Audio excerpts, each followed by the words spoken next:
highest concentration of Arab Americans in the nation.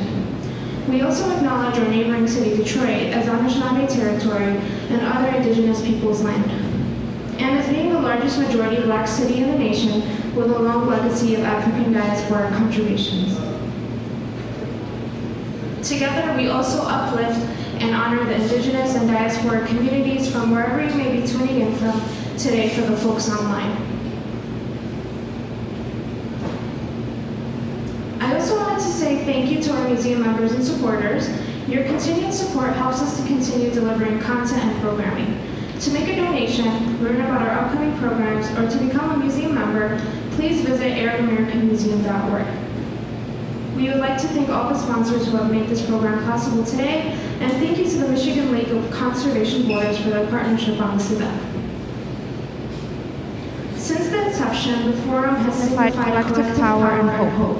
Together, we have shared our desire for change, our fight for human rights, and a promise of a better tomorrow.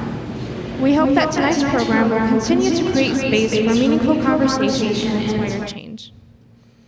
Tonight's program, which is part of the 31st Annual Concert of Colors, will focus on the theme Air, Water, Land, Artists, and Climate Change. We will begin with an uplifting keynote address, followed by a discussion featuring an amazing lineup of artists. I'm so excited to introduce tonight's keynote speaker, Michelle Martinez. Michelle Martinez is the inaugural director of the Tishman Center for Social Justice and the Environment at the University of Michigan. Michelle has 15 years of experience practicing environmental justice in her hometown of Detroit.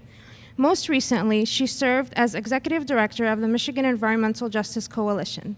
She is a founding member of the coalition and continues to serve on the board. Martinez also serves on the board of directors of We the People of Michigan and is a contributing columnist to Planet Detroit, an online publication serving Detroit audiences with climate and environmental news.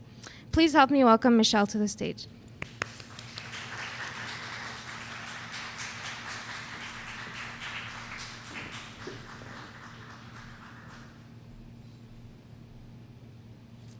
Good evening, and good evening to those online. I want to thank the Arab American National Museum, the Concert of Colors, which is and always has been a great event every summer. I take my kids and excited for you all to participate in the events this week and look forward to take my kids again this year.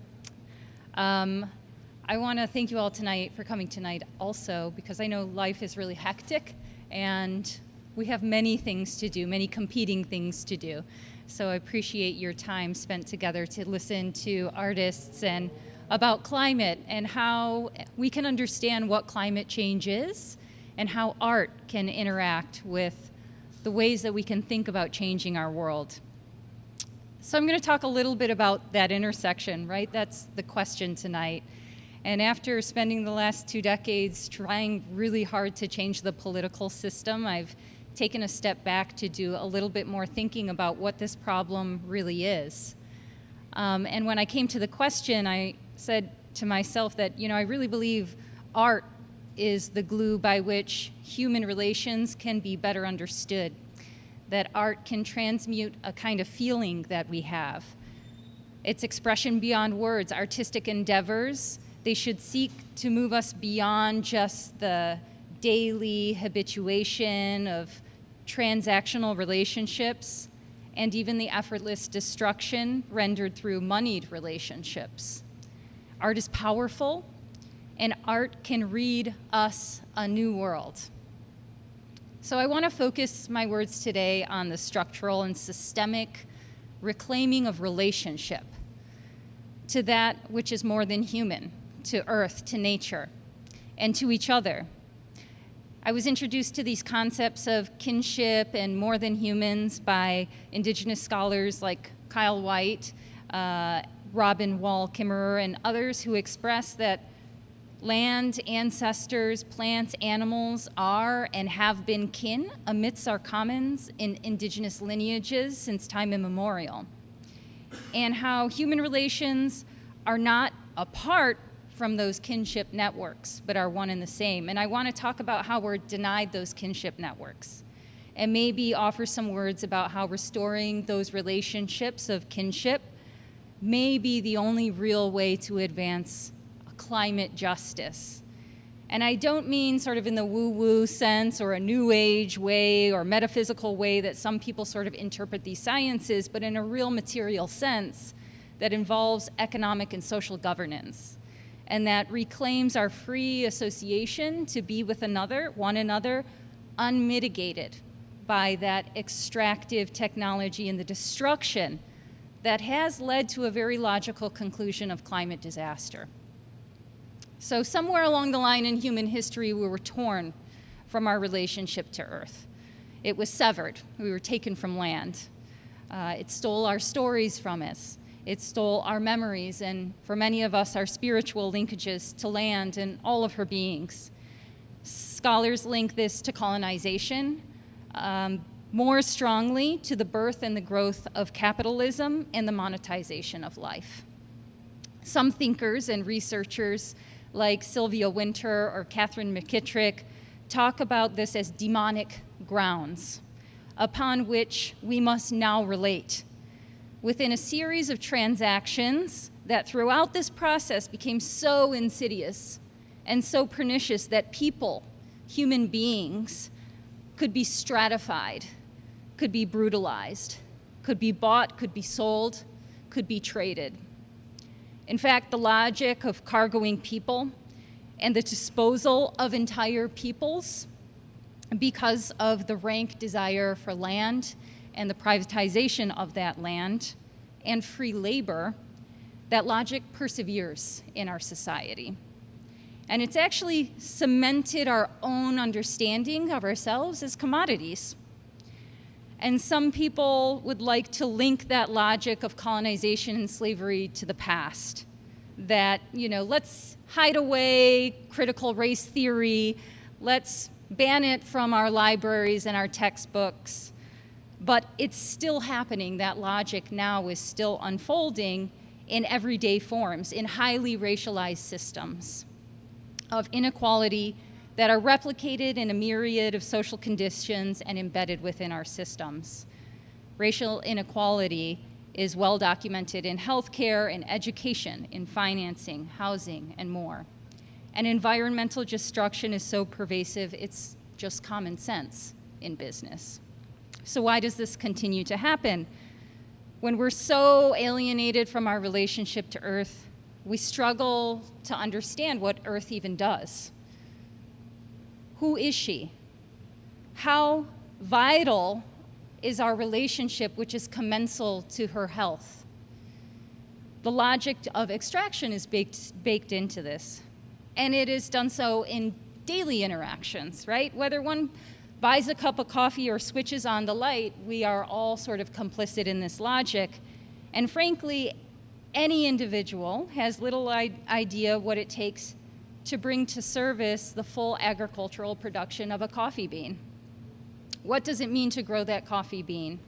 Who is the owner of that farmland? What are the conditions of labor on that farm where the coffee is grown? Where is the paper cup from? From which forest is it extracted?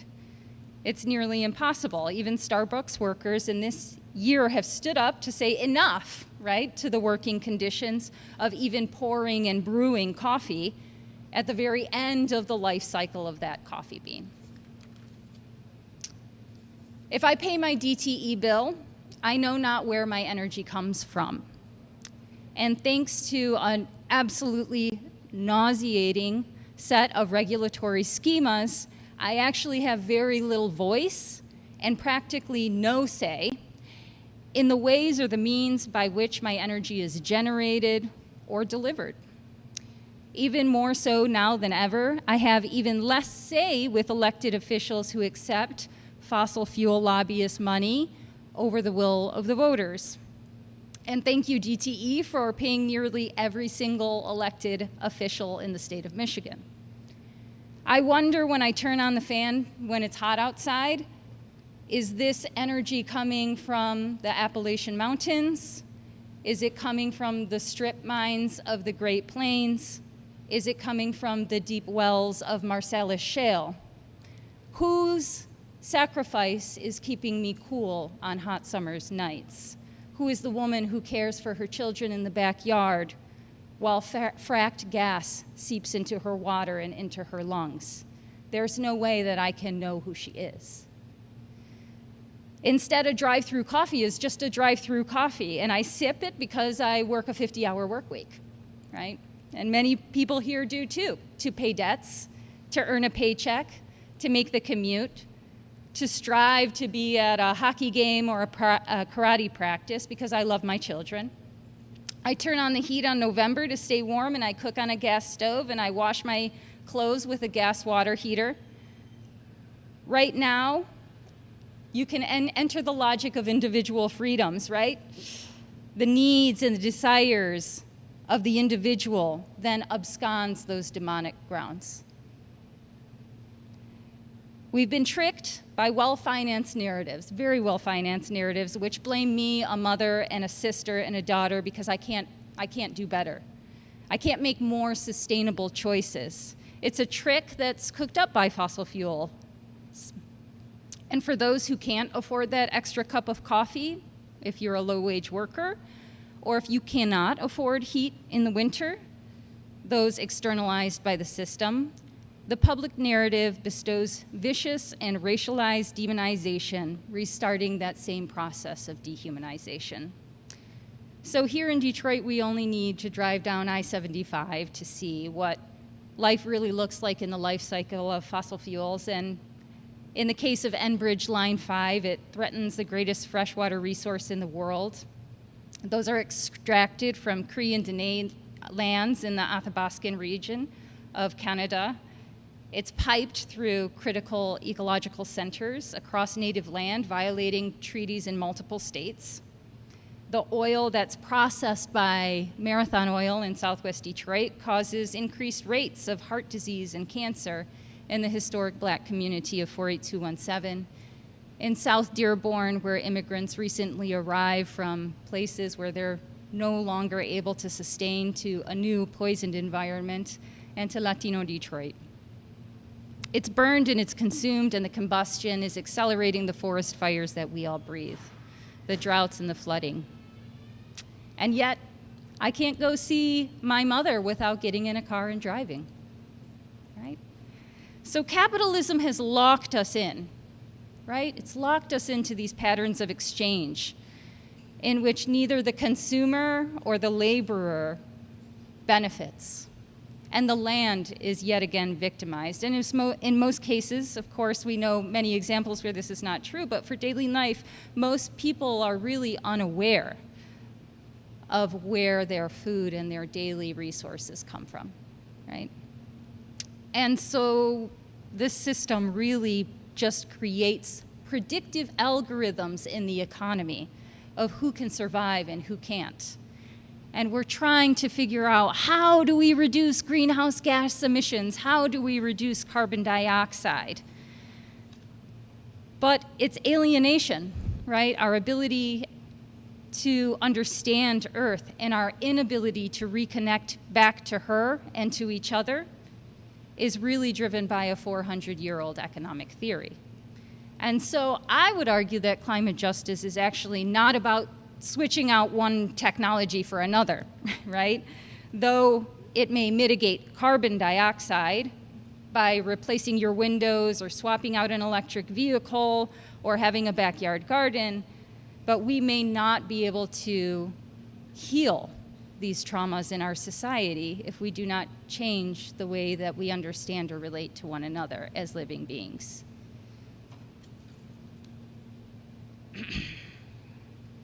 So as climate justice advocates, activists, organizers, we should not only seek to reduce consumption and greenhouse gas emissions, but we need to restore our fundamental relationships to each other and to the earth.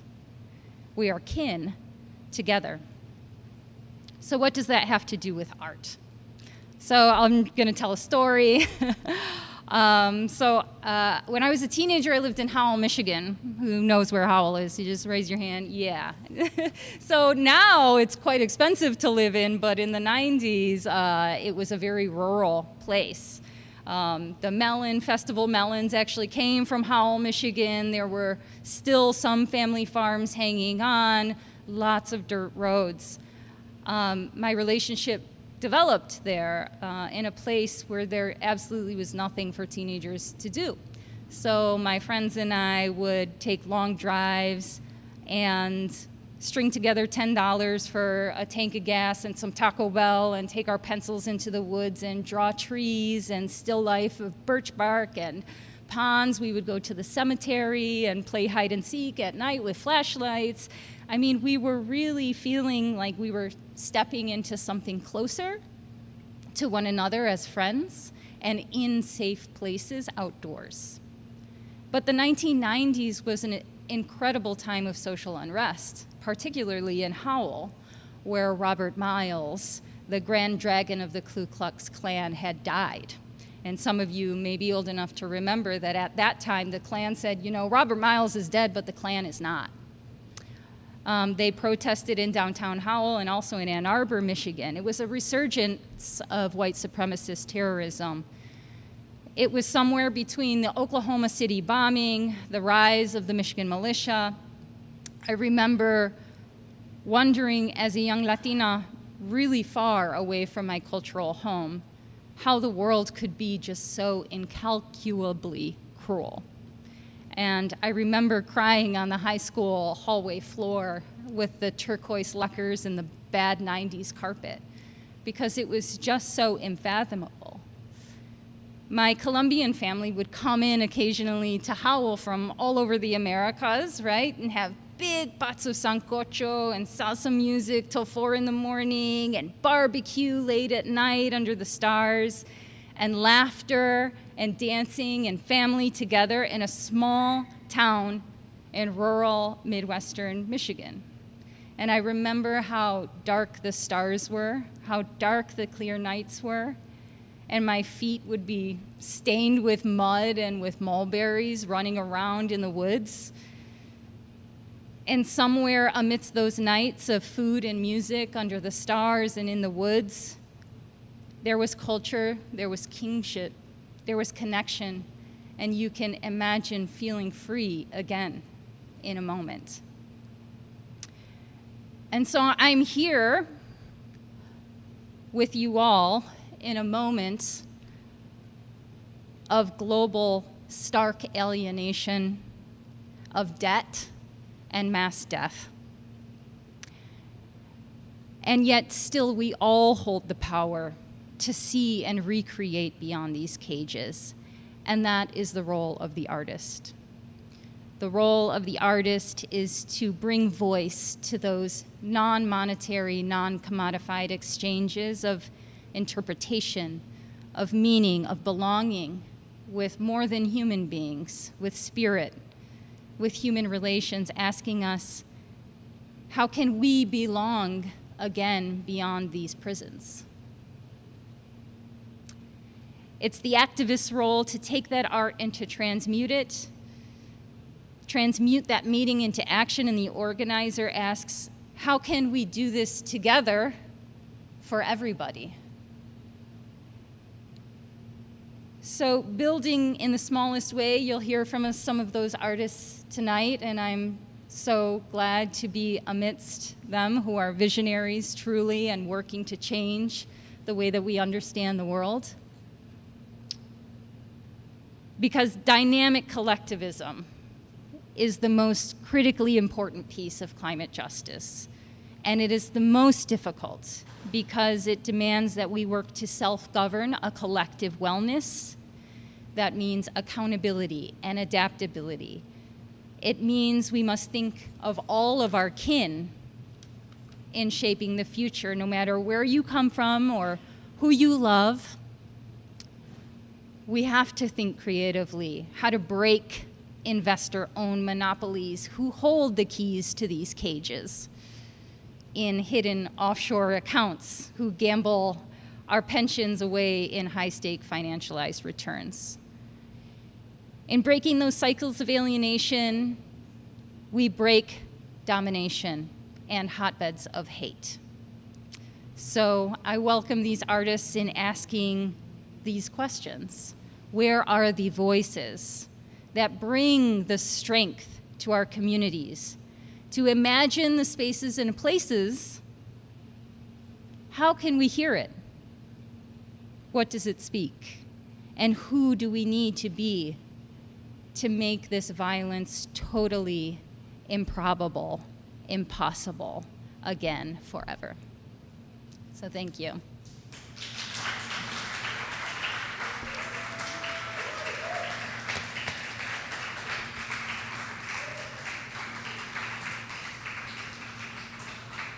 Fatima, thanks.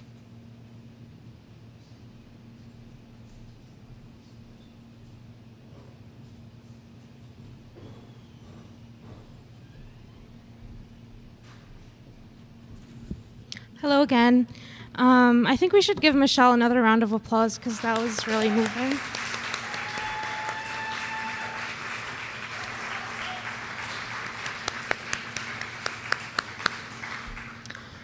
Thank you, Michelle. I think this concept of dynamic collectivism is something I'm really going to be thinking a lot about tonight, and I'm really eager to hear what the panelists have to say about it. I'd like to introduce our moderator for the night now, Hina Baloch. Hina Baloch serves as the Executive Director of Sustainability and Environment at General Motors.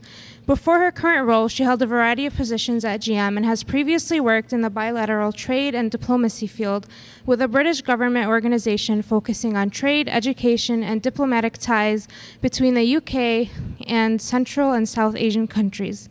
Hina served on the State of Michigan Governor's STEM Advisory Board between 2017 to 2019 and serves on the advisory board of AI for All and Smithsonian Science Center, and is part of the State of Michigan's ESG Energy Council, board member at Grid Alternative, and a Brain Trust member at X Prize. Please welcome Hina and the panelists to the stage.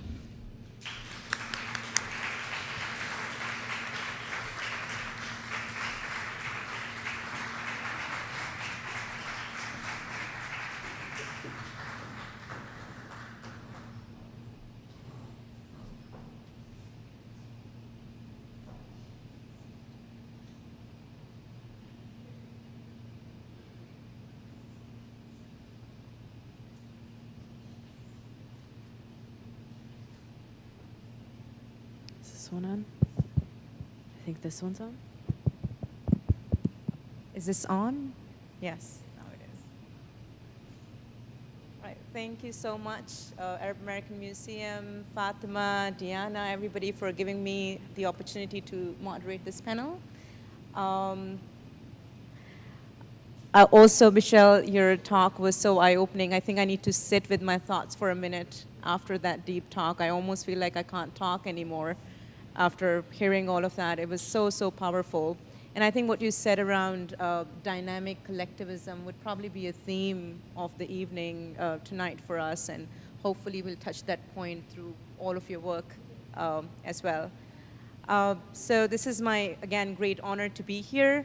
Thank you, Fatma, for introducing me. I'll probably start with the panel here, if all of you sort of introduce yourself a little bit and talk about the amazing work that you all do. Is this one on? Yeah. My name is Hadassah GreenSky. I am a Anishinaabe from Little Traverse. I live part-time in Detroit and part-time in California. I'm an artist, climate justice, I guess warrior of sorts, water protector. Yes. And yeah, I also am the co-founder of Vibes with the Tribes, which is a Native American music festival based in Detroit. So pass it on. Hi everyone. My name is Amani Johnson. I'm the Southeast Michigan Regional Coordinator with Michigan League of Conservation Voters, long title, long name. And I also am a school board member in Southfield, Michigan. My background is as an organizer. I've worked on political campaigns, but the Michigan LCV is an environmental and a political organization, so I like being able to wear both of those hats. It's good to be here today. Hello, my name is Cherise Morse. I am a writer, artist, I do performance work, and I also do a lot of work around community ritual and collective ritual, thinking about the ways that we can use our individual healing and our intergenerational healing in order to create the transformation that we want to see within the collective and in the systems and society that we live in today. Hi everyone, I'm Annabel or Nibal, and I am a urban farmer and a cultural organizer. I started the Wafi Kitchen, which is a initiative to uplift Iraqi and Jewish Iraqi foodways, and then in the last 4 years have been organizing with the Iraqi Seed Collective, which is preserving heirloom Iraqi crops that are at the risk of extinction. And I'm so excited to be here at this amazing panel. Thank you so much, the panelists. So I'm going to hop around a little bit here. I've thought of 2 questions for each of these panelists. Their profile is so vast. They've done so much amazing work. But if we don't get to all of them, then I'm hoping that the audience will have the time later on to interact with them off stage and ask them any other questions. I will probably start with you, Annabel, because I can relate to you, and I'm also very jealous of you. I can relate to you because I am Persian, Pakistani, also considered indigenous of, of Baloch tribe nation, and I'm also part Shia, part Sunni. Some of the audiences here can understand what that means. And it's so many identities, right, that we are kind of dealing with. It's complex identities. It's also fractured identities because Shias and Sunnis don't get along that well. And I had both of my grandmothers, one Shia and one Sunni, living together in the house, so it was always fun. So I relate to that side of you, that fractured, complex, complicated identity. And I'm also envious of the side of you where somebody in your family actually took the time to sit with your grandmother and your father, as I was reading more about you, and recorded all those amazing recipes, which I think are not just food and recipes, but like a family heritage, I would say. And I remember my Persian grandmother used to make gourmet sabzi, kuku sabzi, tehdik, ashejo, and I can now find those recipes on Instagram. It's definitely not the same, but nobody bloody took the time to sit down and write those recipes. So tell me a little bit about, about the complexity of the identity, and then why food? Why kibbe, or I hear there's many pronunciations of it, so I'll let you pick the one you want. But why food, and what's the importance of food in bringing all of your identities together? I have some photos. I don't know who's the person I'm supposed to make eye contact with for that. But if you want to put them up, might be the moment. But I will start answering your question. Yeah. And yeah, very much relate to everything you're saying. And yeah, so food. I mean, I think that, I think it's relevant that I will say, like, I started the Awafi Kitchen largely focused on food. I think in addition to being a fractured identity, holding both Jewish and Iraqi or Arab heritage is a very politicized identity. There's a lot of histories that have been erased or rewritten to better support certain regimes, and so I think navigating that as a young person was very confusing. What I was raised to believe was my family history wasn't what was written in history books or Wikipedia pages, and so food felt like a very palatable way to share that with the wider public. But also, as you mentioned, food is for a lot of diasporic people who have been cut off from their homelands really the main lifeline that they have to their heritage. And so I think in my cultural work, that the fact that it has started with food makes a lot of sense, because that was really my lifeline to my Iraqi heritage that felt very important to me.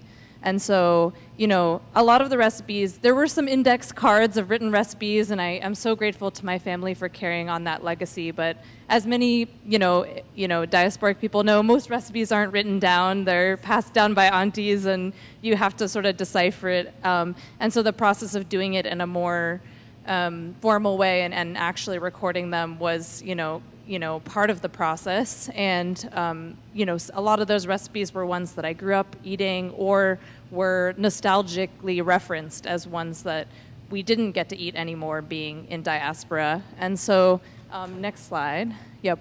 Bread, khubz tanur is a foundation of Iraqi food and the vehicle that you eat a lot of it with. This is a sort of typical Iraqi breakfast, very special, especially to the Jewish community for the morning of the Sabbath. And so it's all prepared the night before and is incorporated into a dinner dish as well.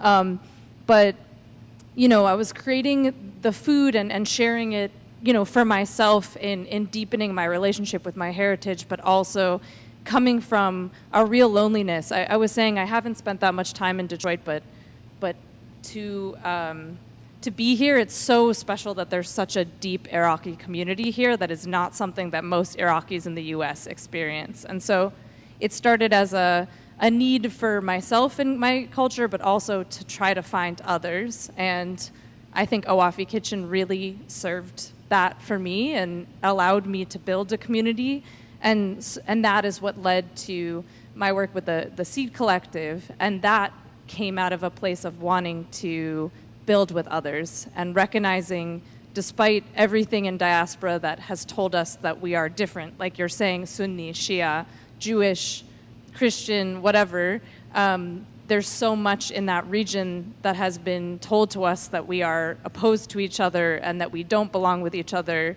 and that it is such a gift in diaspora for us to realize that we can belong to each other and that actually we share so much. And that has been the gift of the collective work. And it is challenging. I know you mentioned that, and I definitely struggle with it when we have come from such different backgrounds, but be able to do that work with other Iraqis and realize all of our shared desires to continue to build a relationship with our homeland and help preserve it from a climate perspective as well. So, yeah. Wow, Annabel, that's incredible. Before I move on, did you cook all of that? I did, yes. Okay. Can we exchange numbers after this? Can we be friends? So I think I'll jump on here to you, Hadassah, and I want to ask you a little bit about, your work is so vast and you've done so many things. I know when we were talking backstage, you were talking about the mural that you're working on. You're a visual artist, you're working on so many different things. But one thing that sort of struck out to me was your work around indigenous futurism. So I would say more recently we've been hearing through different ways about Afrofuturism, but I think we've heard less about indigenous futurism. And I think it was probably the Concert of Colors event perhaps 2 years ago when we had Grace Dillon, who came and she gave an opening speech. She also performed poetry, and I want to invoke her definition of indigenous futurism, and then also I want to talk about time a little bit, how time fits into indigenous futurism. So Grace Dillon defines it as a movement of art, indigenous perspective on the past, present, and the future. She also calls it a personal journey and a way of discarding emotional and psychological baggage of colonization. So I want you to sit with that definition. I'm sure you know that far more than I do. But then I also want to bring Dion Brandon. So Grace Dillon kind of goes into past, present, and the future. But then Dion Brand, who's a Trinidadian, a Canadian poet, perhaps I would say one of the greatest living poet activists of our times. And she sort of talks about time in a very different way. And she argues that no time that is past is good enough. There is no nostalgia. We're living in the future. There wasn't a time that was good enough to be. There's always now, and there's always a future. So how do you define your understanding of indigenous futurism and also this idea of, the nostalgia of the past and the hope for the future together? Yeah, this question is so on point because I'm also a journalist and a reporter for Snag Magazine, which is a native magazine that's been going for 20 years in the Bay Area. And this issue right now is actually the future is indigenous. So I had the pleasure of interviewing this great artist named Chanupa Hanskaluger. And he had one of the most profound definitions of this. And even just our discussion was a lot of just what I felt he put into words.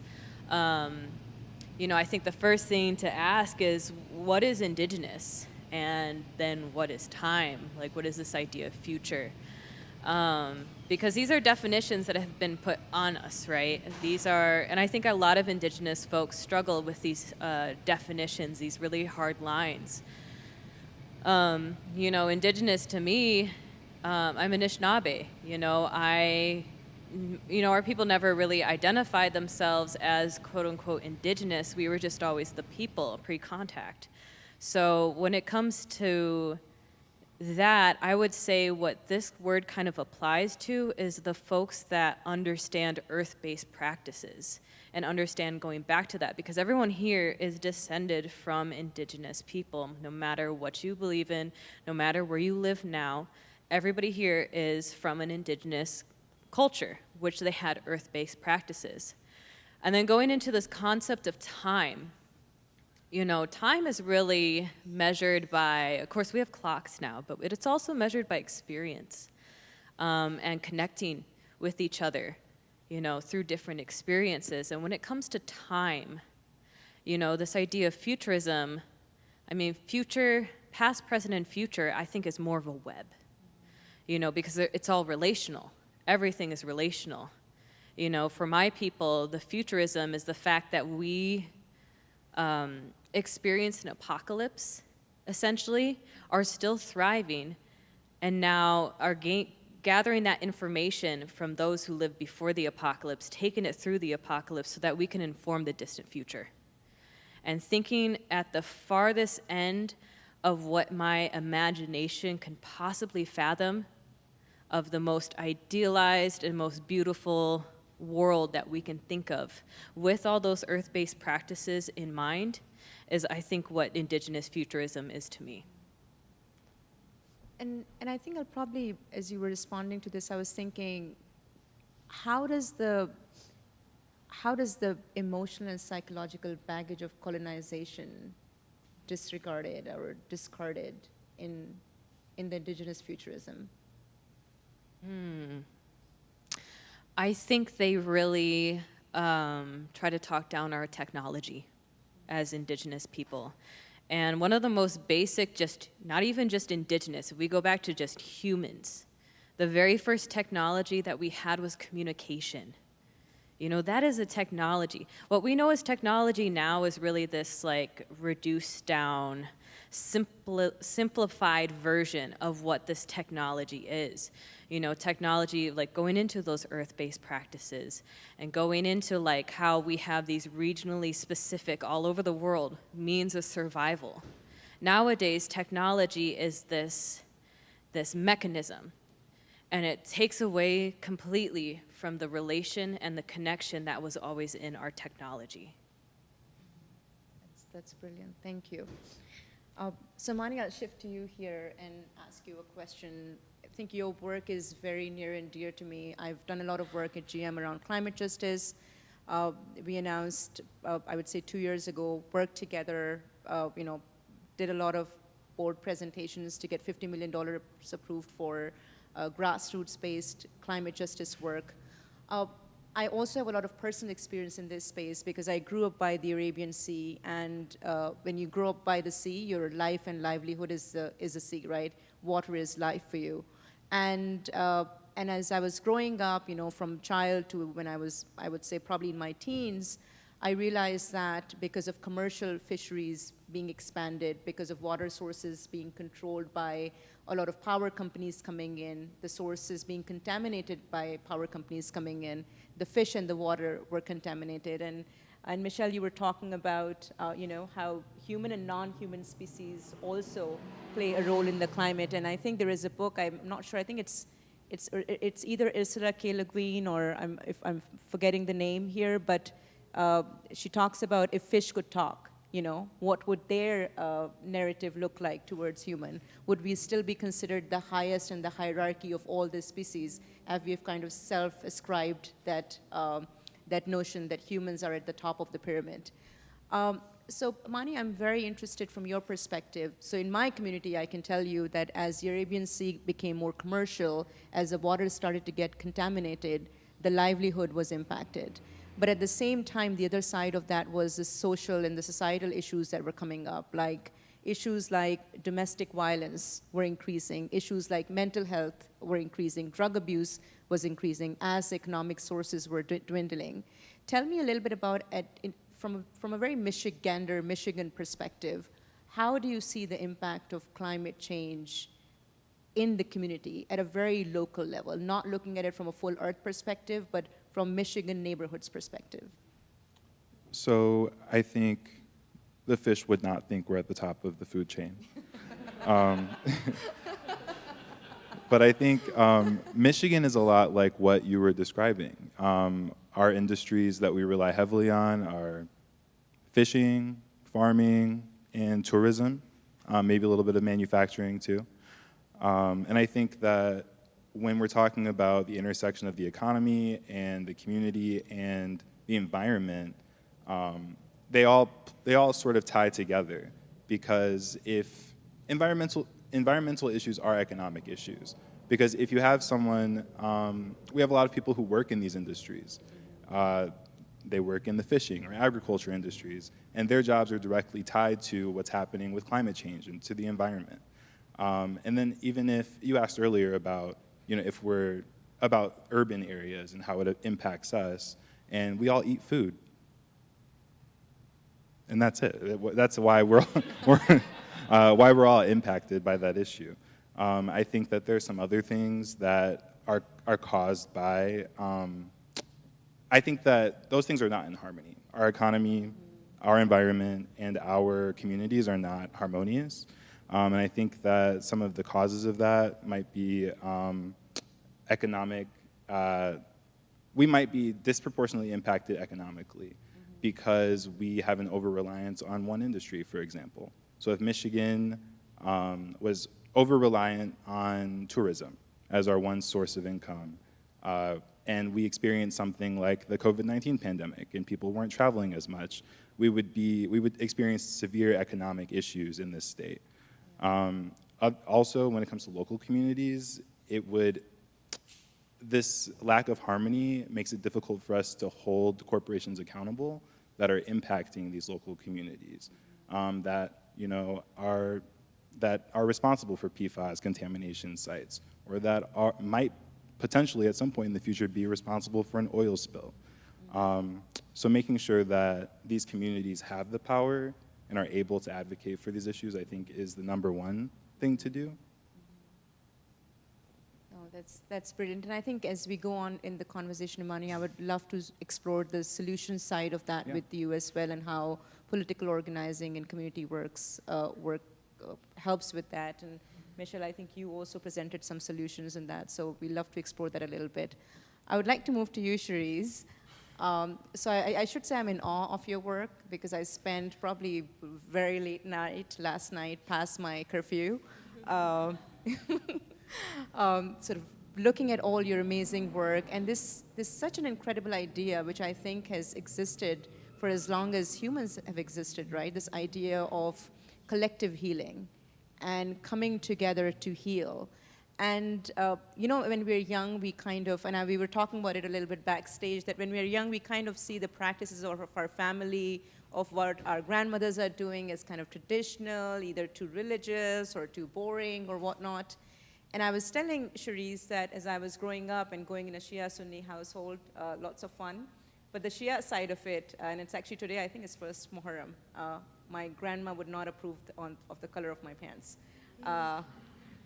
And that's a month of mourning. And I remember, we used to go to Majlis. It's like an event that people come together and they remember incidents that happened 1,400 years ago, very sad incidents, but also incidents that are about strength and resilience and surviving.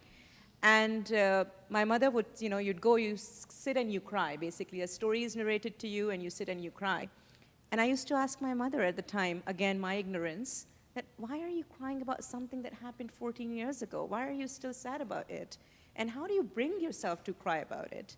And she would say that, just sit down, think about anything that happened to you today, last year, and cry about it. And then later on, I talked to my grandmother and my mother, and then I sort of did my own reflection and thinking of it. And I realized that Muharram is the only time when collective crying is allowed. Have you seen those, those collecting laugh things that were happening at some point? People were like laughing, ha ha, which was great. But I felt that when I look back now, that if people are allowed to come together and shed tears, and nobody's trying to stop you from crying. Nobody's trying to say, oh, it's okay, or nobody's becoming awkward or uncomfortable because you're expressing the emotion of crying.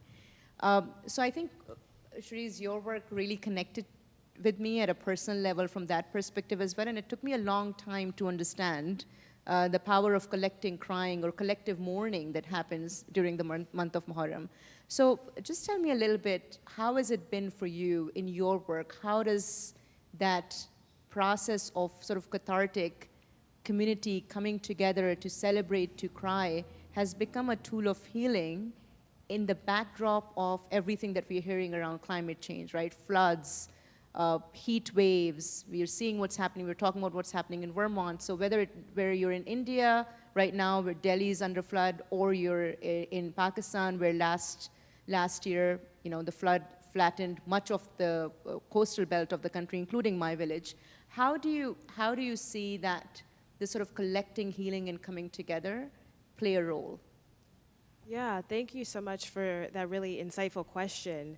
So I fundamentally believe that there is no possibility of us creating or even fully imagining the future that so many of us desire unless we take a step back and on a deeply cosmological level begin to experience and reflect and shift our relationships to one another and our relationships to the literal environments that we depend on for life. If we think about the actual ground that we walk on every day, no matter where you are in this country, for this land to become the United States, every part of it was stolen from indigenous and Native American communities.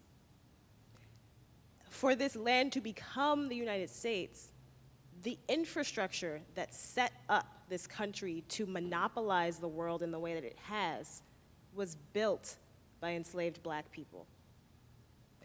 And I often think about this very fundamental saying in physics, that energy is neither created nor destroyed. It can be transformed, but it doesn't just disappear. So on a collective level, if we have not addressed communally, publicly, those original sins, then there is no possibility of moving forward because that energy has literally seeped into the ground that we walk on. That's how we can live in a moment like we do today where we are witnessing every single societal progression that we've made in the past 200 years slowly but surely be walked back.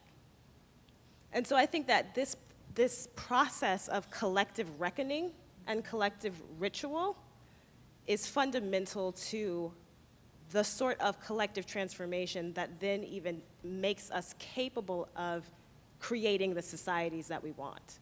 Because we can't get to those societies if we have not first fundamentally shifted the way that we think about our relationship to one another, and specifically in the topic of environmental justice and climate change, that is the crux of it. There is a direct correlation between the ways that this environment and this planet have been degraded and exploited and the ways that Black people and indigenous people and all marginalized people have been violated and exploited. Those things started together. They are deeply embedded. Our well-being is absolutely embedded in the way that we understand ourselves in relationship to the environments that we live in. And if you think about any sort of cosmology or spiritual practice or religion coming from any place and any indigenous practices across the globe, none of them advocate for destroying the planet that we live on. None of them advocate for violating other people, right? But we live in a system that has been completely built on those two concepts. So I think that, and what I try to do in my work, it's a very small example, but opening those spaces where we can come together around two things that we believe in, right? We believe that we want a planet to live on because this is our only option as of now. And in my work, I center, a future of racial justice.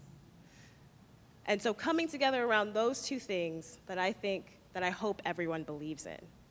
And we can experience all of the feelings as they hit us. We can process, we think about processing on an individual level a lot. If you think about grieving processes, you can ask anyone who's lost someone they love. It doesn't matter if 20 years have passed, they don't forget that person. That loss doesn't not impact them. And it's the same way when we think about all of the things that have happened in the histories that led us to this moment and that will continue to inform the futures that we are able to build. So yeah, I think we can't move forward until we have those moments of reckoning and processing. Cherise, I'm very curious, I think especially for the audience here, what do these healing gatherings look like? What is, try to describe it for us so we can all visualize here a little bit. Yeah, so always there is an interaction between myself and the participants, the audience members, and actually taking part in a ritual practice together. I have studied many diasporic and indigenous African spiritual practices, and so I use that as my entryway into this work. We're not doing anything that's related to those practices, but when you show up at a ritual space with an intention, everyone understands the intention of why you're showing up, but you witness first, and then you participate, and oftentimes people are saying things and you're not actually you don't know exactly what's happening. It's not planned out when you are engaging, when you're showing up as a participant.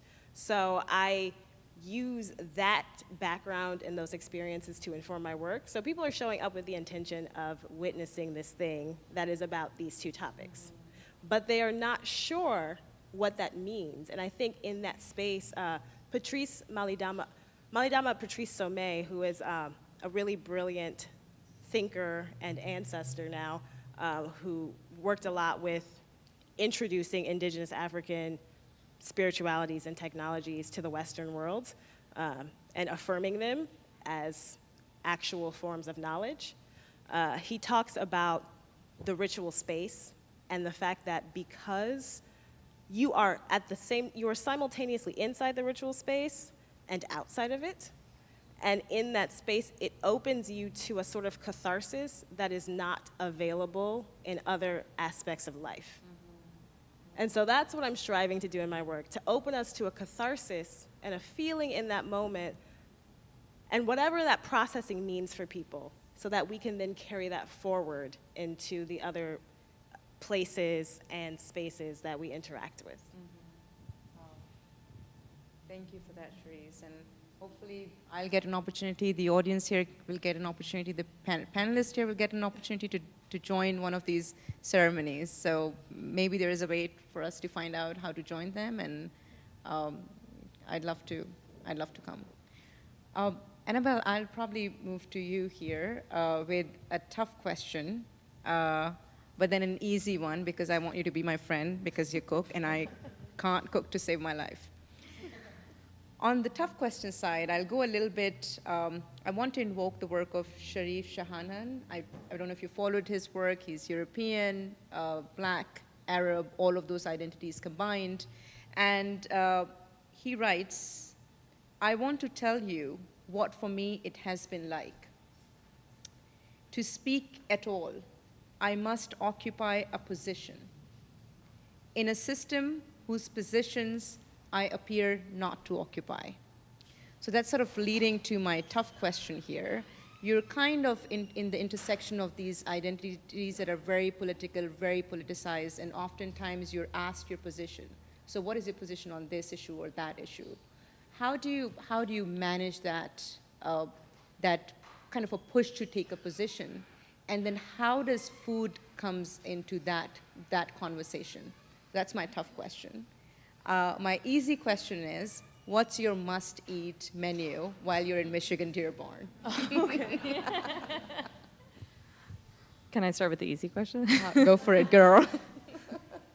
Well, I've been joking that maybe one day I'll come to Detroit and not just want to eat Iraqi food, but well, I've been trying to find Gaymar, which anyone who knows that is hard to find a good one. So that's one of the journeys, and then.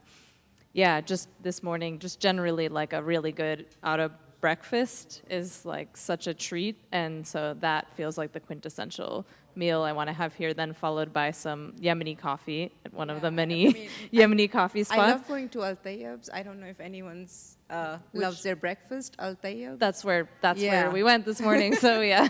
I think that's Lebanese, like no offense. Yes, to it the is Iraqis, Lebanese, but yeah. It's great food. Yeah. Yeah, I think that, going back to what I was saying before, I think it's felt really important to not corner yourself into a box and essentialize your own experience. And it's felt really healing and really important, even on a political standpoint, to highlight the ways that I don't have a particularly unique position in this world. There are things, yes, that are unique about it and are sort of I very much feel in a liminal space in a lot of ways and not sure where to land. And at the same time, the more that I'm in relationship with other people, the more it just feels like such a universal experience, and that there is such strength to focusing. And that kind of sounds cliche in a way, but just that there's such strength, I think, in realizing the similarities and realizing, especially amongst Iraqis specifically, how much people in diaspora have had the same experience. I mean, the sad reality is that the last 50 years have been just one wave of exodus after another, and that most people here really can relate on that level, and that there is such a unity in our longing for this place. I think there's this mix of, having been cut off from home, whether it's for religious reasons or political reasons, or also just that there's been a lot of turmoil in that region and it hasn't felt safe, and safe is such a subjective word, but to be there, but then mixed with this really deep connection with this place and this real longing for this place, that it blows my mind to meet people third generation who are still, longing for this place. And it's so beautiful, and there's so much power to be had in that. And so that has felt increasingly like the focus of what that community needs. And so the Seed Collective, which is, what I really have been focusing on in the, while I have been doing a lot of cooking, I think fundamentally I'm a plant person and a grower, and that is like even nearer and dearer to my heart. But for every good recipe, the heirloom, the heritage crops behind that are foundational to that recipe. So a specific tomato is going to be perfectly suited, a specific eggplant is going to be perfectly suited. And then you get to the point of native plants. If you're growing a plant that was domesticated to be in this region that you're so longing for, you really have like a piece of that earth with you. And then learning more about the political context of the agricultural system in Iraq, and the way that, the US invasion and also just, bypassing of the river has led to a real catastrophe in the Iraqi food system, to the point that most of their food is imported. So this is the cradle of agriculture, and now they can't even grow their own crops. And so what is our role, especially as Americans, but also just as people longing for this place and wanting to support it, to be able to grow these heirloom crops and then maybe send the seeds back at some point, has been, really felt like a calling, and been so powerful in its way to attract every kind of Iraqi person. And that has sort of where the collective has landed, and is so incredible, and is incredibly challenging. Like just the way that we all approach organizing. Some people have never organized before. Some people are seasoned organizers. The way that we communicate, different ages, different cultural backgrounds, but we do share. The fact that we can do that, I think, is a miracle, and it really is because we're sharing this shared longing, and what you can do with that feels really powerful. So I guess that's how I have address that. No, I think that's a brilliant way to address that. And I think probably a lot of people in Dearborn, probably a lot of people in the audience, in the entire US, I think there is a kind of a common immigrant, refugee, being in exile experience. And there is a unique kind of a pain in longing for a place, but knowing that you can never return to it. And that's something that I personally experienced at one point in my life, and I know a lot of my friends experienced. And I think trying to connect back to that land through food is such a powerful way, because I think longing for a place that you can never return to is painful, but it's also extremely powerful. It sort of teaches you about being human in a very different way. Yeah. So I'd come to you, Hadassah, with a question, which is around, I'm curious, as I was looking at all of your amazing, vast work, I was curious about, I think, one question that I have around, and it also kind of reminded me of a poet that I more recently started to follow. Her name is Lorraine, and she is, I would say she's a Jamaican poet. And she wrote a poem, which is, I think, kind of sad, but also kind of dark humor, funny. Like, if you can understand, it's also dark humor. The title of the poem is Reporting Back to Queen Isabella. And she sketches a scene where Don Esteban, who's Christopher Columbus for Spain, is going to Queen Isabella of Spain, and he gets a hero's welcome, and everybody's like, wow, you found something, discovered something, and whatnot. And she writes the poem as, as I'm gonna read this from here. The title is Reporting Back to Queen Isabella, and now Don Esteban is reciting this to her, Queen Isabella. And he's reciting that about Jamaica. Overabundance of wood, over 100 rivers, food and fat pastures for Spanish horses, men, and cattle. And yes, Your Majesty, there were some people. And I thought that was such a powerful, a poem by Lorna from Jamaica, and the Jamaican indigenous experience of how invaders sort of saw the natural resources, saw the rivers, saw the minerals, saw the water, but did not see the people. The people didn't exist for them. So I wanted to invoke that work to sort of go back to your amazing, very powerful Vogue photo around the empty statue of Christopher Columbus. So that's one part of my questions. Talk to a little bit about that, why you chose that, that is so powerful, and also almost like, I got goosebumps looking at it. And then also I want to know a little bit about the Red Ghetto Project. I think that work is also so powerful, and I was kind of going into the history of red ghettos and how they span from LA to Detroit. So talk to us about about that project a little bit too. Why did you choose that, and what's the power, and where does it stand right now? Oh man. Okay, so the photo, do we have it up at all by any chance? I don't know if we have that photo. If not, you can look it up on Google for Indigenous women atop the old Columbus statue in Detroit. And it was a photo that surprisingly went all over the world. When we initially decided to take that photo, it was me, my cousin, and actually, Joelle, can you stand up? Because you were also in that photo. Say hi. She happens to be here. We were just looking at throwbacks from that day, like we had no idea where this photo was gonna go. We thought like we'd get like 100 likes from our friends. Oh, no. And it was like AJ plus Spain and Vogue and like all these different people like wanted to interview us, which is also a funny thing because it does feel like the what's your position on this kind of question. Mm-hmm. And like we just really went by feeling. Like we knew that, Indigenous culture feels very erased in Detroit. Mm-hmm. And for like a Columbus statue to have even been there, granted it was taken down, it was just the base left. Like that also feels like a stark reality sometimes, Like you put this infrastructure in place and then you take it out and it's still there. It's like, it's this idea of like not cleaning up the mess, and that feels like very relevant to colonialism. And yeah, like when we took this photo, we're just gonna make a statement that we're still here, and that we're living as best as we can the way it should have always been. That was the title of the photo too, The Way It Should Have Always Been.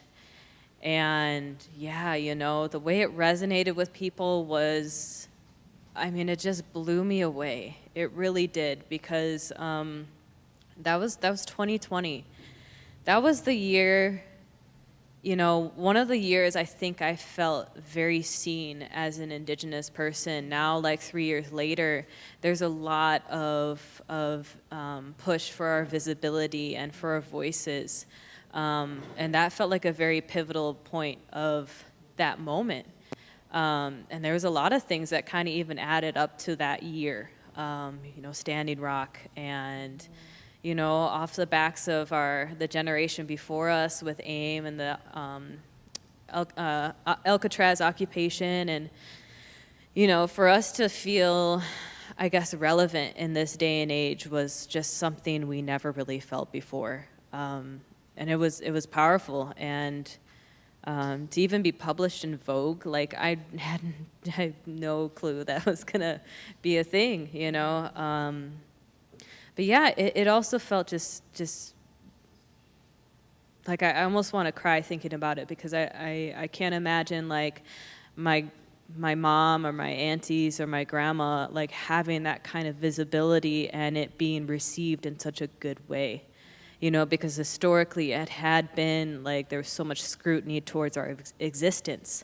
And so us to be kind of juxtaposed to like this colonial chaos, and then us still in our regalia standing tall and proud, and, you know, that was just, it shows of the times of where we're moving, you know, and the visibility that just Indigenous people and these earth-based practices are receiving. Yeah, what was the other question? Well, I would say that Cherise will tell you you're allowed to cry. Oh, okay. Yeah. My eyelashes will fall off. My second question was around the Red Ghetto Project, and yes. what does it mean to you? Where does it stand now? And talk to us a little bit about that. Oh, man. Okay, so me and my partner, who's over here, raise your hand and wave, say hi. Yeah, that's Saufi. He's the other co-founder of the festival, and he's really the brainchild behind the Red Ghetto Project. I just kind of helped bring it to life. You know, we sat down one day and we were talking, I think we were driving through the Cass Corridor, and you were like, oh, my grandma used to live here. And it was like Cass and Temple, right? Like right around there. And I remember saying, oh, that's so cool, because I remember having stories of my grandmother hanging out in the Cass Corridor. And I started asking around and realized that that was actually the neighborhood where all the natives moved in about like the 1940s to the 1970s. So in the 1950s, this is a very pivotal time in Indigenous history, Native history of America that they don't talk about. But there was something called the Relocation Act, which in the 1950s, they basically took all of our grandmas and great-grandparents and aunties, and they basically took them off the reservation and said, okay, you're going to assimilate now. So they took everybody to the cities. They took them to San Francisco. They took them to New York City. They took them to Detroit. And they were basically left to their own devices. You know, having been just totally taken away from their cultural ways, their language, having gone through residential school, and now being shoved into this systemic box and being like, okay, good luck surviving. But we did it. You know, again, that was one of those apocalyptic moments. We still made it through the apocalypse. So we basically created our own neighborhood. And it's not in history books. I cannot find a single record or document that talks about the Cass Corridor being a Native American neighborhood.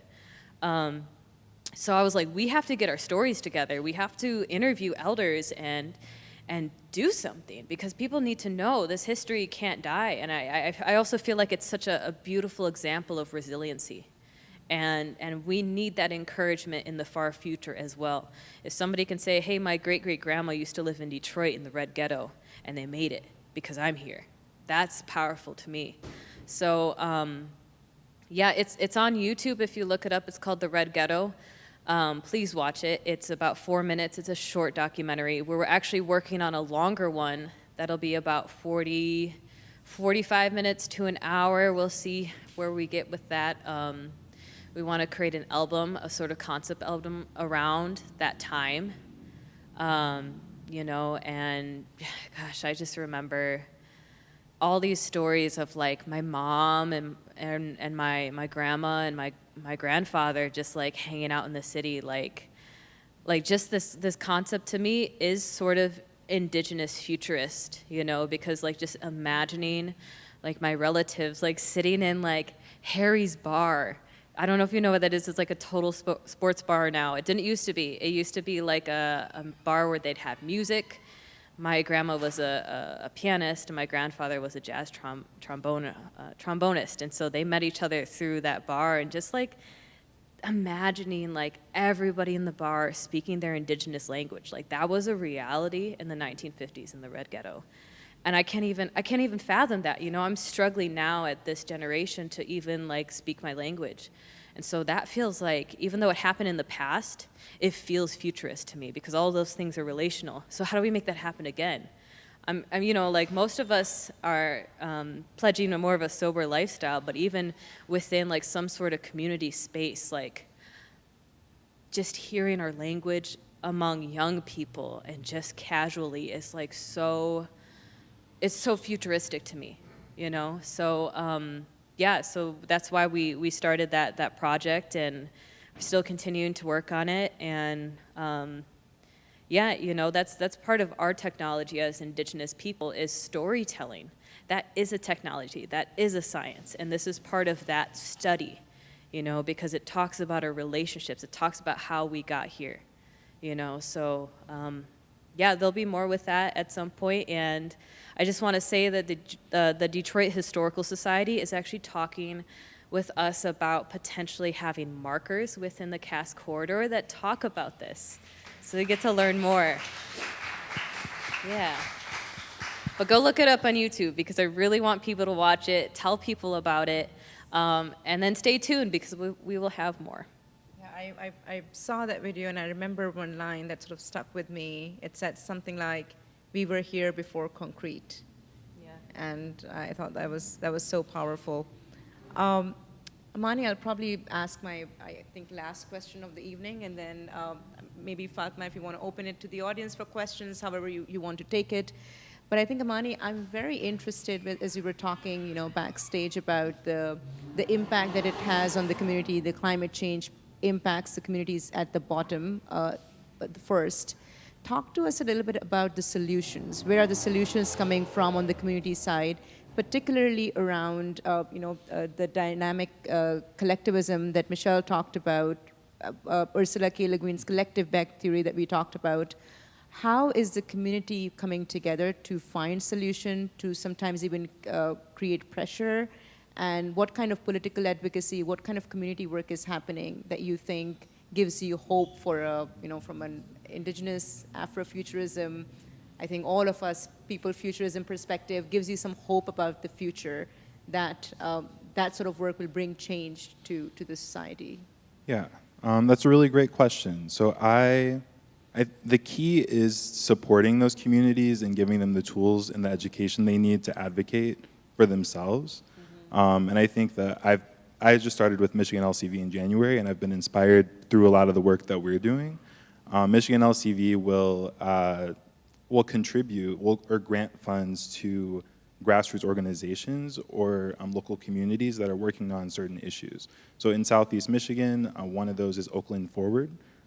They're an organization in Oakland County focused on uplifting Black and brown communities.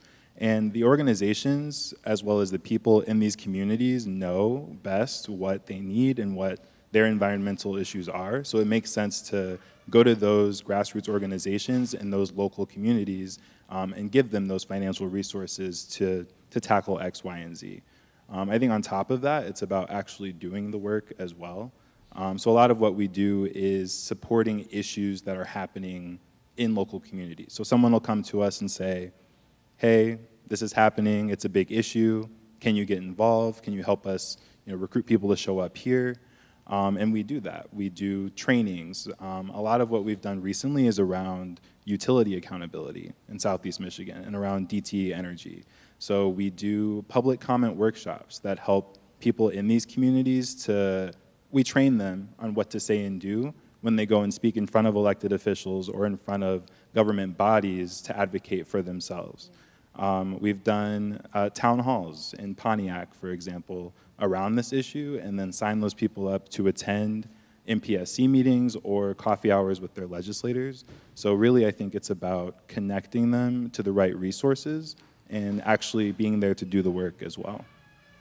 That's fantastic. Well, I think with that, we would wrap up the conversation. Fatma, I don't know if you wanted to open for any audience questions. Oh, there is an audience question. Okay. In general, everyone here, how can we get involved? Will the Arab Museum have resources that we could call them or find out where we can step up and be involved in learning more and being part of some of these things? Like Michelle was talking about the organization in Detroit, which I didn't catch fully, but that's an example of, I'd like to maybe find out how I can get involved and be part of the solution in a sense, and learn and share my resources and insights too. So hopefully the museum will have a bibliography of sorts of how we can reach you and what are the opportunities for the public to get involved and be part of that. So I'd really like to know about that. Also with Michelle and her participation in the city and what that is in more detail. So I'd like to learn more, so thank you. Yeah, I think, first off, thank you for being interested. We definitely all need allyship and to share resources. I think, you know, of course, I welcome you to talk to me. I'm sure everyone else would be cool with that too. It really starts with relationship, because we can't survive through any more extraction, you know, because I could send you the information, you could look at my website, but what I'm really craving is any sort of like relationship building. That's what we need. We need each other at this point, you know? So how can I and others here who may be interested get access to you and have that dialogue? Because I don't know, I'm not remembering the whole presentation, so No, if I for call sure. the center, will it be information that I can follow up with anyone that can know? I mean, at least for How that conduit will be. No, for sure. At least for me, I can't speak for the others. I'm okay with giving out my information. If anyone is willing to connect, I'm sure you could call and be like, hey, that one panelist, you know, I'd like to connect with her. I'm totally open for that, because that's what this is about, community building, you know? I'll call the museum and ask for contact for any of the panelists who would like to, invite us to be part of bridges. I think there'll also be time, like after the session, to interact with the panelists. So that could be a time to reach out and ask too. But I don't know if anyone from the museum has a point of view. Yeah, I can respond to that. So, like you mentioned, a bibliography. Everyone who has registered for today's event, we have your email, so you'll receive a bibliography with more links and resources. Yeah.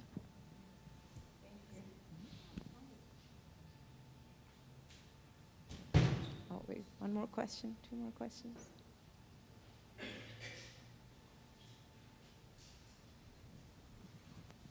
I have a question / idea. I'm sorry I forgot your name, but for the chef here. A lot of us in Anishinaabe are did this go out? No, there we go. I'm a chef myself, and a lot of us in Anishinaabe, we're getting back into our traditional foodways too, along with things that were traditional for us, things that sustained us for a long time. Manomen, which is our word for wild rice, berries. We use a lot of game meats and fish, bison, whitefish, walleye. And I think it would be really cool because we're always looking to build relationships, with each other. And with so many chefs in the city, I think it would be really cool to maybe link up and even do like a highlight night or even like a fusion with some of your traditional foods and some of like the traditional foods that we have as an Anishinaabe. Because for one, I think the flavors would go together. Also, just because I'm a chef, and anytime we can get together and I can snag like free food while we're eating, you know, that would be great. But also just I'm being in a city that is so, you know, diverse in so many different ways, depending on where you're at in the metro area. I really like fusion, you know, and I think that would be something great to do. So if you're ever like interested in that, I know some really great chefs. I'm okay. And what do you think? Is he okay? and it would be cool, like even if we didn't fusion it together, maybe we can just do like some sort of night or something that would highlight food from both of our cultures. And it would just be another way to introduce people to some of these foods that they might not have ever had. Because for us, that's really coming back. And the wild rice, like a lot of people, they totally went that way, and they hardly eat any other food. It's just game, fish, wild rice, berries. Because along with cooking that way, we learn how to fish, we learn how to spearfish, we learn how to forage. Me and her recently just did a feast in California for the Pomo tribe, and we did a smoked whitefish dip, and I foraged garlic grass from across the street from my house, and we used that as like the chives instead of going and getting green onions and things like that. It wasn't seasoned yet, so we did forage the strawberries from Myers, but but everything else we got ourselves. But anyways, I just get excited about food and stuff like that, and I think you know, bridging cultures together can never hurt anybody, you know. So that's all. Miigwech. Sounds good to me. I will just say that I have often felt a real connection to the way, you know, just cultural reclamation and being from an ethnic group that's been largely erased in certain ways. There's many ways that our histories are very different, but there's many ways I've been so inspired by the resilience of Native people here and the work that you guys are doing. So yeah, I feel very connected to you and would love to do any cultural work together. So yeah, I'm down. She had a question, yeah. Assalamu alaikum. Is that Brother Amani? Is that your name? Yeah. Amani. I want to address this to you because you kind of answered some of my questions at the very end of your comments. I think we all agree that change doesn't happen from the top down. Mm-hmm. I think it has to come and bubble up from the people who actually have to make the change. And I'm originally from West Virginia. I grew up there in the Kanawha Valley, in the capital of West Virginia, in Charleston. And I grew up in a very unethnic background and very white collar. And as I got older in the 60s and the early 70s, I started developing a real sense of what was happening around me in Appalachia. And I mean, we all kind of understand what the mining has done to that state, and mining chemicals, just the terrible use of resources there. But that includes the people. And I'm curious from you, one of the big issues that I found that seems to work is getting people to think differently about the work they do. And I'm curious from you about what would you say to that coal miner who lives in the hollers in West Virginia, who I will tell you are some of the most hardest working people you've ever met in your life. How do you convince someone like that who has come from a family of, you know, generations of people who've done the same work? And how do you convince them that not what they're doing is bad? I don't want to say that. But to change their way of thinking and then give them the tools to do it. We all come from communities where this kind of thing happens. Every community in the country is you know, a victim of, you know, the misuse of our natural resources and its people. So West Virginia obviously is no different. But just from my own experience, I'm just curious to see what you would tell someone, what kind of tools you would give them to help make that change. Yeah. So our organization will emphatically say that, you know, we are advocating for a 100% clean energy transition. but that has to be a transition that doesn't leave anyone behind. And that includes the workers, that also includes Black and brown communities.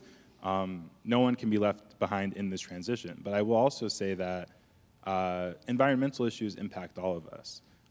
It might not be, coal mining specifically, but a lot of us have contaminated water and don't even know it.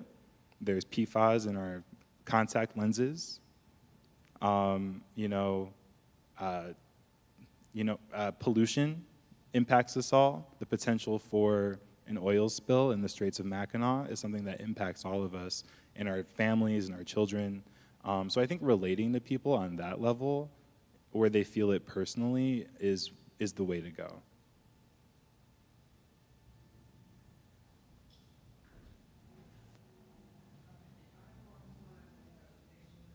Clubs connected to maybe even to our libraries or something, so that people get together and eat, and maybe we can incorporate these different cultural foods. Years ago I was saying if they could have put a transportation interchange where they bring the buses and the trains and everything together, like something like Boston, where people are playing guitar, all these different foods there. But environment, I've been trying to stop the tax capture, where the incremental taxes, when they collect more taxes in an area, just to go to our schools and libraries and giving it to these developed downtown district. That's what's voted to do. And the thing is, the Brownfield Act was originally to fix the environmental, asbestos or lead or PFAS. Well, now they amended that in 2018. I think it was 2018, so that they can use it for anything, for development, and also they don't have to pay any sales tax on their construction material that they're these new prefab buildings with. So they're really, to me, violating my constitutional rights if I vote for the millage to go to the schools, and they're giving it to billionaires and taking it out of the environment. And we need really a whole new infrastructure. When they dig a hole like they're doing along, I've forgotten where I saw it, in the Cass Quarter just the other day, and they're taking all the cement out just for one thing, DTE. They should be doing the whole infrastructure at one time, and we should own the pipes, not these private companies, but the public should own the pipes, and if we can't afford to put the wire in, we can write the contract so eventually we take over that too. But it's, the other thing is, like, they are supposed to notify. The Downtown Development Authority was started in, that law was 1970, I think, and maybe they did Fox Theater for Illich under that, I don't know. But that has just been used, it's not used properly. Even, I don't think they used it when Joel Landy was getting brownfield for these, money, fix up buildings. So they're using it for development and not for the environment. And this is a really problematic. It's, we should be, and the same thing about the war.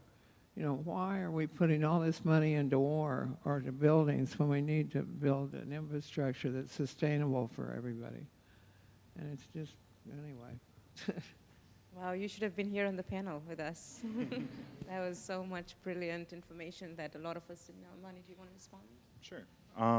Yeah, no, I can't speak much to the brownfield development, but what I can say is that, when we were talking about the intersection of the economy, the community, and the environment, it's important for, like I said before, it's important for local communities to have a stake in what that plan is going to be.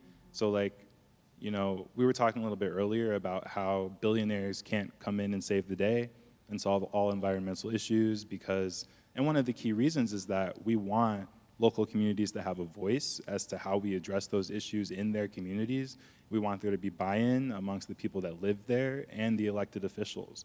So if it's something that's starting at a grassroots level, people that live in communities are more easily able to hold those elected officials accountable. I'll also say that Michigan LCV also is advocating to make sure that these companies are responsible for the cleanup of these sites versus burdening taxpayers with it. I think it's something like 50% of contaminated sites in Michigan have not been claimed or assigned to any business or entity, and they're being billed to the taxpayers, essentially. So making sure that corporations and businesses are responsible for the cleanup, I think is key.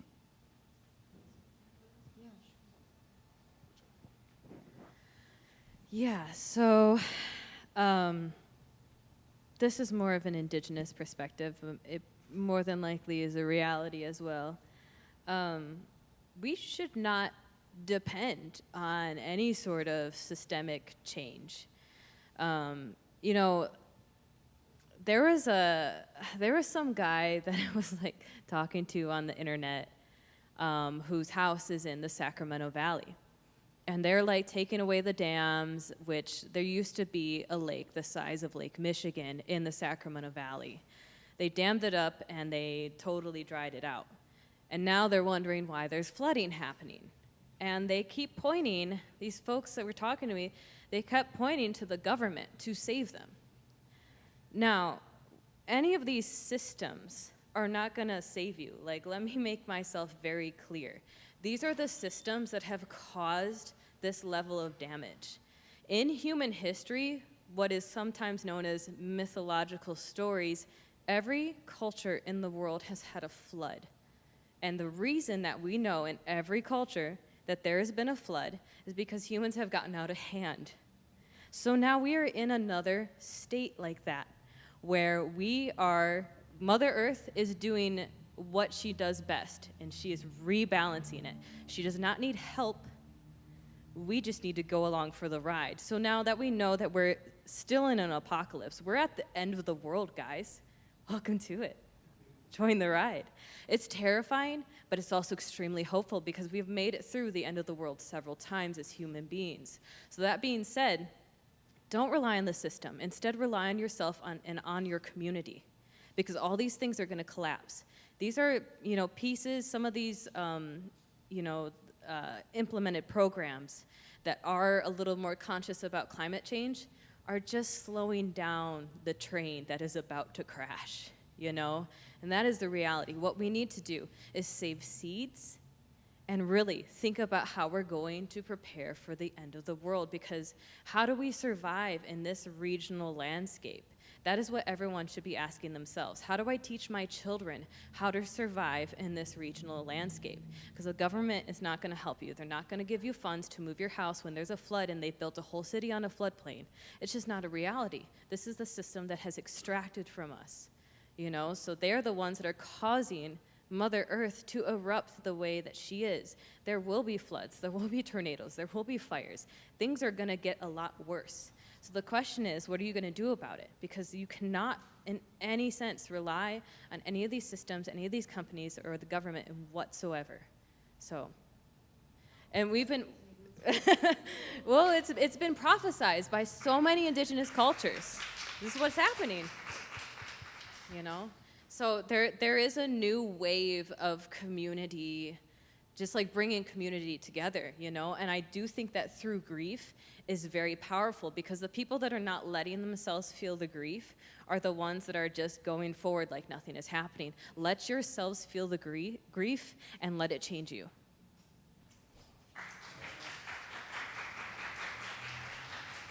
Well, I think on that very powerful note, we would end the conversation tonight.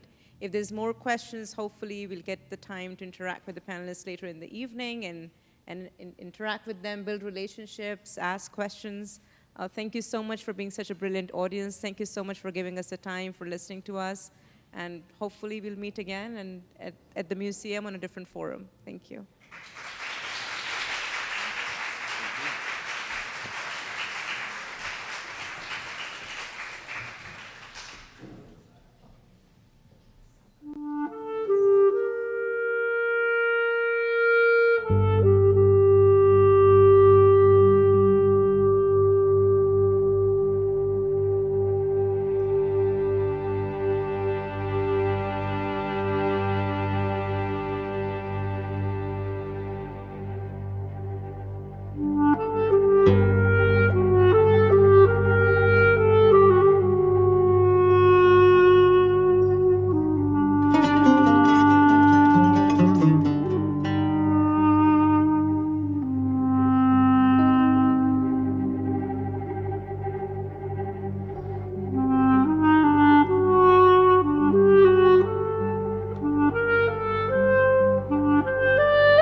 turned it off.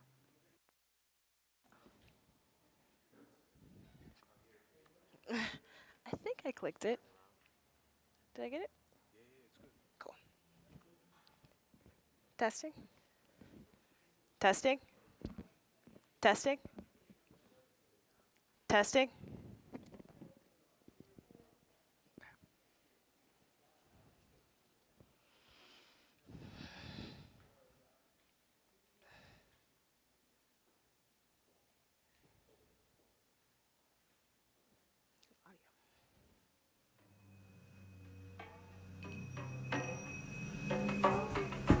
If the cycles of this natural world teach us anything, it is how to offer and receive.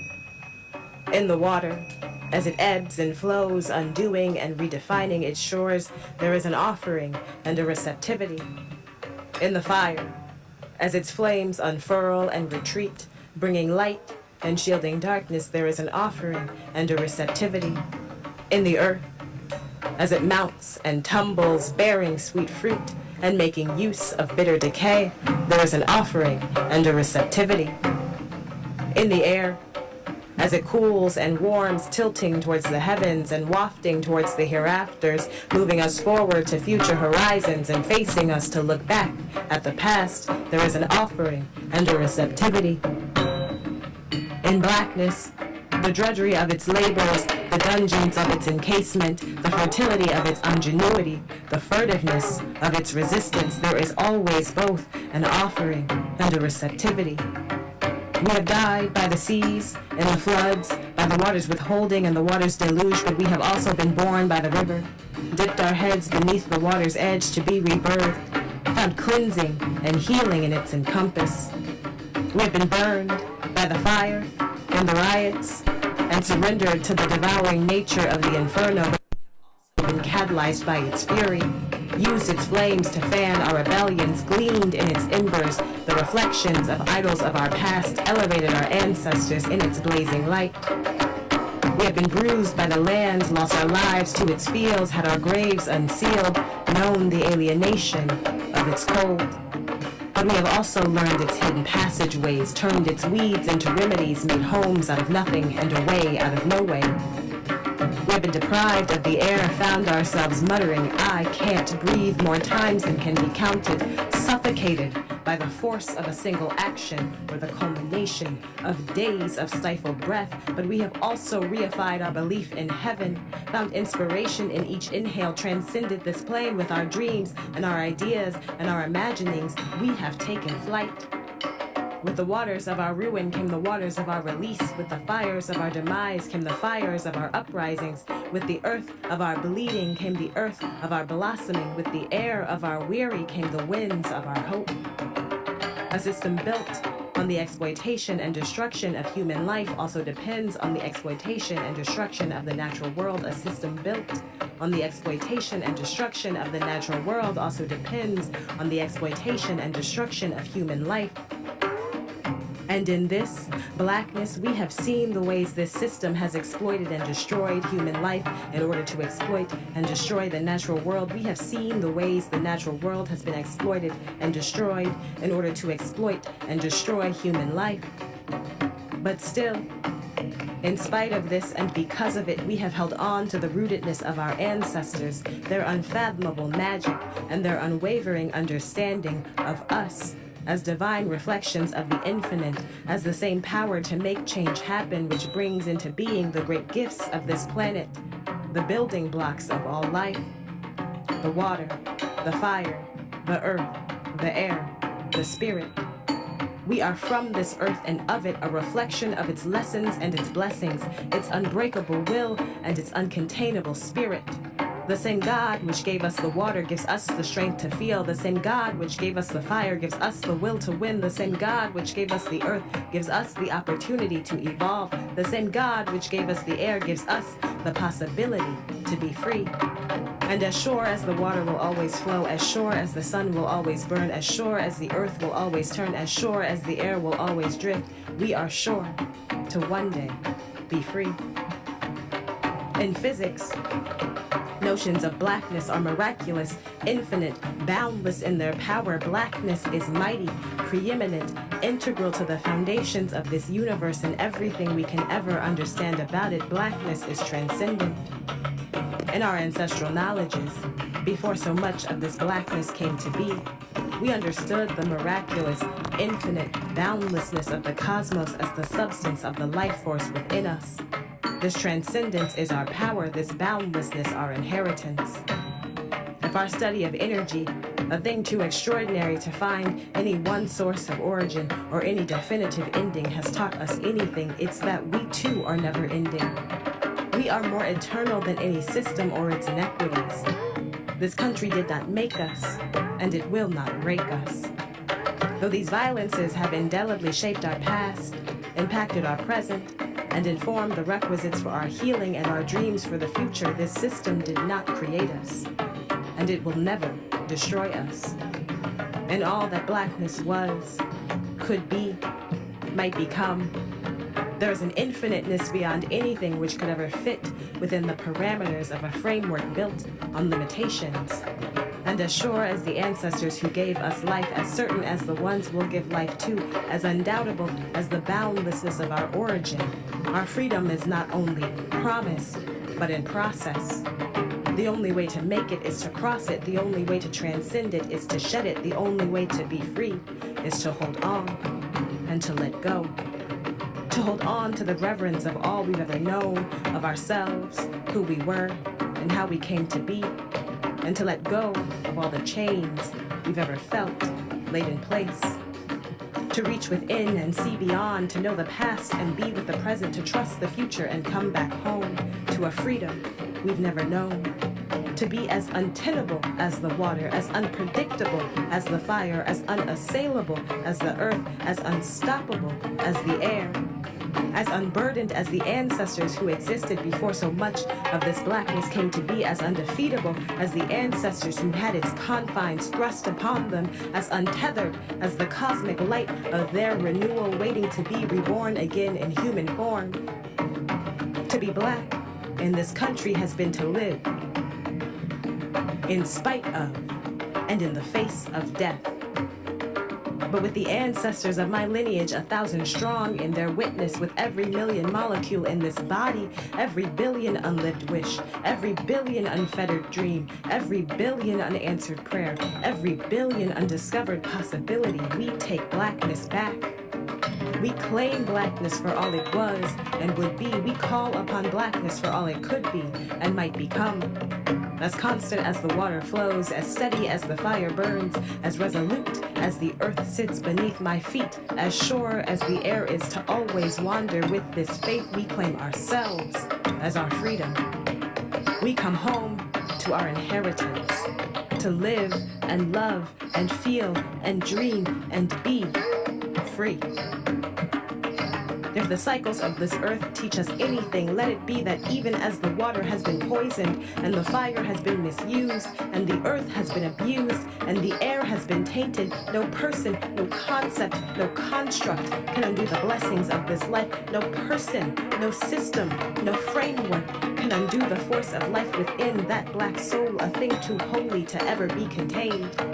The same energy creating the great rivers to sustain all life was the same energy creating the fires near and distant, keeping us alive, was the same energy creating the soil and the trees and the plants we all need to survive, was the same energy creating the great winds which open us to change, was the same energy existing within you and me, the same.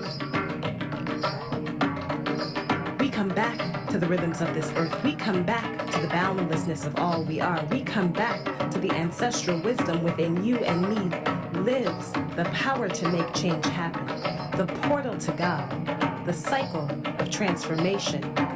So ask yourself, after knowing all this, who are you really?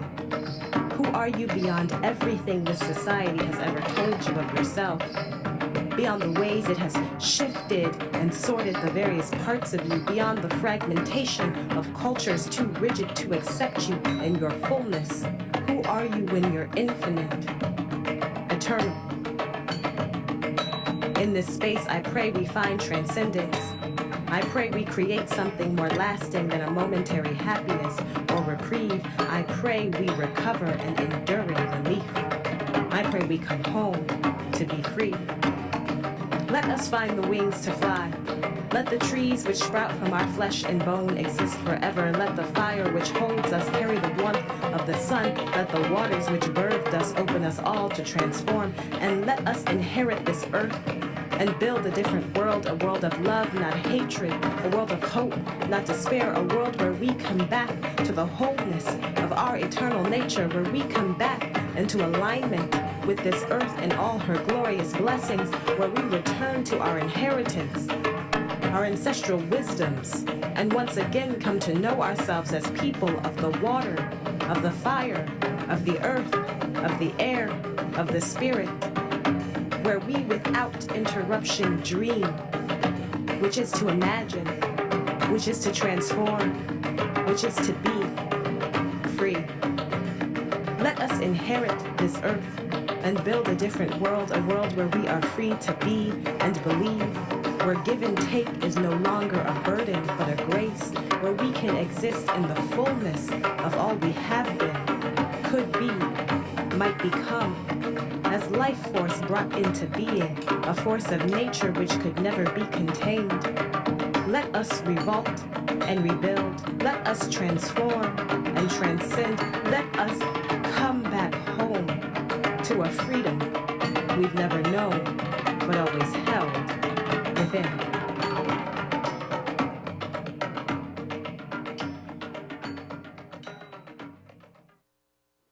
Who told you to dream of being free? And how will you know how it feels when you finally are?